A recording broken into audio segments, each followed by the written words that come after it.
లడ్డూ వివాదానికి సంబంధించి ప్రకాష్ రాజ్ స్పందించడంతో ఇప్పుడు రీసెంట్గా ఇచ్చిన ఇంటర్వ్యూలో అయితే అటు ప్రకాష్ రాజ్ పైన పవన్ కళ్యాణ్ మాట్లాడుతూ ఆయన అంటే నాకు చాలా గౌరవం ఉందని, మాకు రాజకీయ పరంగా ఎన్ని విభేదాలు ఉన్నా కూడా మాకు మేము బాగానే ఉంటామని, మా ఇద్దరికి ఒకరిపైన ఒకరికి గౌరవం ఉందని, అదేవిధంగా ఇప్పుడు ఆయన ఈ లడ్డూ విషయంలో ఆయన తలదూర్చాల్సిన అవసరమే లేదని, అలాంటిది ఆయన మాట్లాడిన తర్వాత కూడా ఆయన అలా అటు మతాలకు సంబంధించి మాట్లాడడం కూడా కరెక్ట్ కాదని, ఆయన సెక్యులర్గా ఉన్నారని, మీరు నిజంగానే అలా ఉండాలి అనుకుంటే బంగ్లాదేశ్లో జరిగిన ఇన్సిడెంట్ అప్పుడు ఎందుకు మాట్లాడలేదు?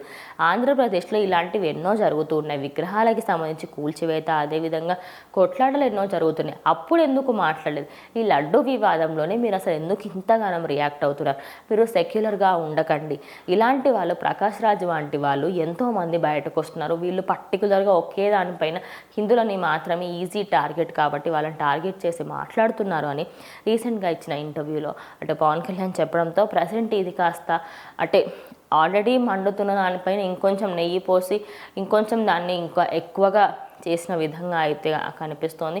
మరి వెయిట్ చేసి చూడాలి అసలు నిజంగా వీళ్ళిద్దరి మధ్యలో అయితే పవన్ కళ్యాణ్ వర్సెస్ ప్రకాష్ రాజ్ అనేది నడుస్తుందో, ఇది కంప్లీట్ అవుతుందా లేదా? ఆయన 30th వచ్చిన తర్వాత ప్రతి ఒక్కదానికి ఆన్సర్ ఇస్తాను అంటున్నారు. ఇందాక ఒక ట్వీట్ కూడా పెట్టడం జరిగింది. అందులో మనకేం కావాలి, సున్నితంగా ప్రాబ్లమ్ని సాల్వ్ చేసేయడం కదా, మరి అలా కాకుండా అన్నిటినీ పెద్దగా చేసి మీరు రాజకీయ లబ్ధి పొందాలనుకుంటున్నారా అంటూ కూడా ఆయన ఒక ట్వీట్ పెట్టడం జరిగింది. సో మొత్తంగా చూసుకుంటే కంటిన్యూస్గా ట్వీట్స్ పెడుతూ అయితే ఆయన దీనిపైన గ్రాప్ చేసుకుంటూ ఉన్నారు అటెన్షన్ని. మరి వెయిట్ చేసి చూద్దాం వీళ్ళిద్దరికీ సంబంధించి వార్ ఎలా ఎండ్ అవుతుంది, అసలు ఏమవుతుంది ఏంటి అనేది.